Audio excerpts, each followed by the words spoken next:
What's up, you guys? Daniel here, another video, and this video is gonna be about rejections. Rejections are horrible.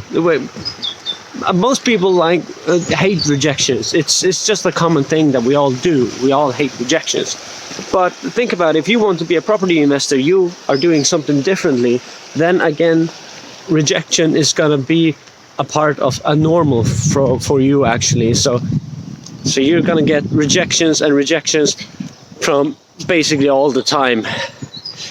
Well, this quarantine isn't the best thing for my haircut, so I definitely need a haircut. But yeah, so let me just walk you through what happened the last week. So 2 weeks ago, I made a few calls. Well, I make calls every week, and I did a viewing. I think it was 2 weeks ago or 1 week ago.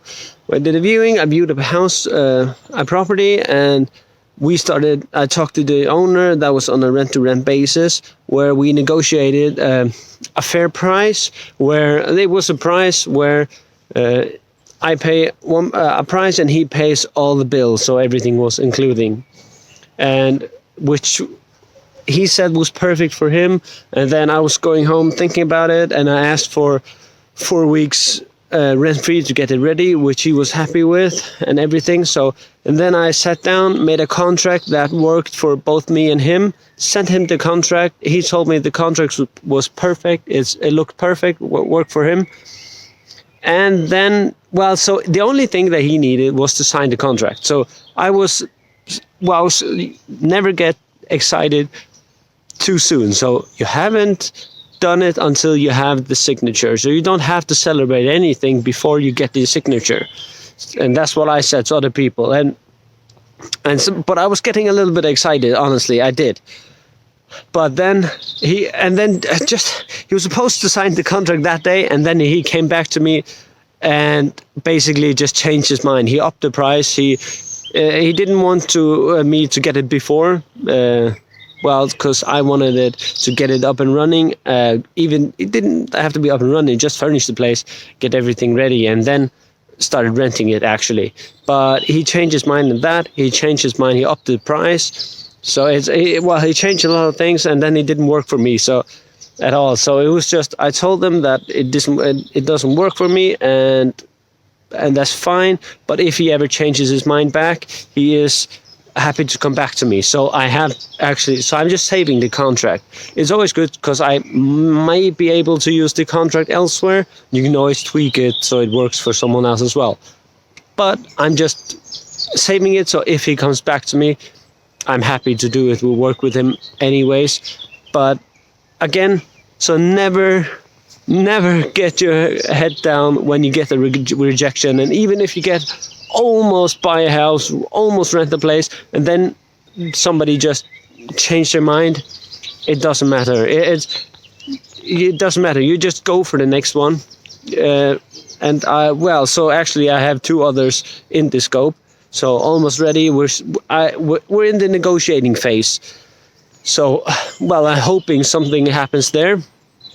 But so as soon as you get one, don't stop working on the other ones. Don't put all your energy into one deal. Do loads of deals at a time. So we are 3 people working together, and we like to have at least 20 each that we work on. And in these quarantine times, I can honestly say that we don't have 20 each. So I only have 6 that I'm trying to call and work with or make happen so that something happens. But these times are different, so we have to be different as well. If it would be easy being a property investor, everybody would do it. That's true. So I can say that everybody can do it, but you need the mindset. You need the right mindset. You need to prepare yourself to get a few rejections. Or if I can change that, you need to prepare yourself to get a lot of rejections.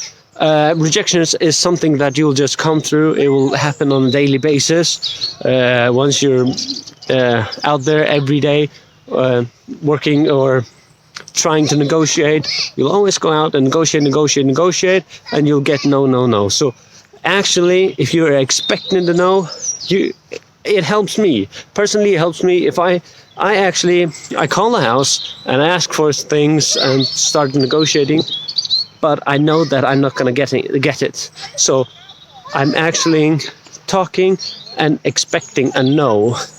But then when they say the yes, it's all different. So it's all, then you can get a little bit exciting. So you can celebrate the yes.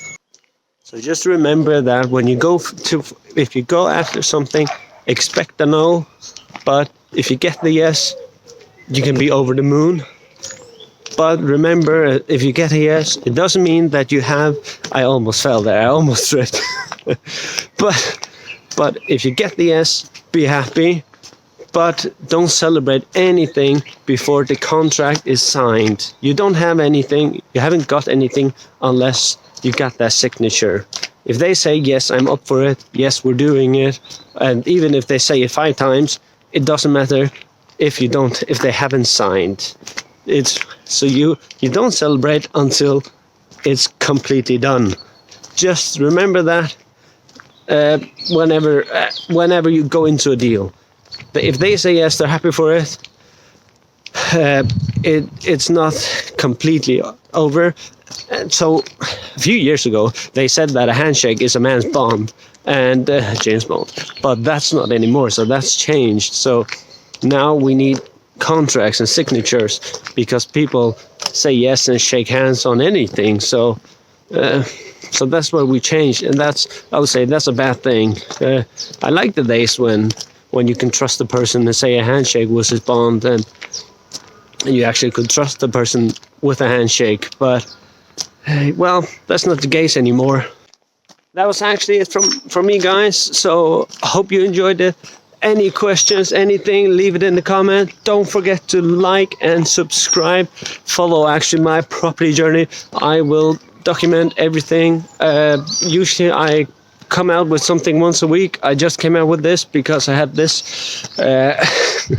this rejection. I was really rejected when he was so positive and everything was so good, and then he just changed his mind just before signing the contract. But it's his choice, and I'm happy for him. If he comes back, I'm still happy. And yeah, like the video. See you next week.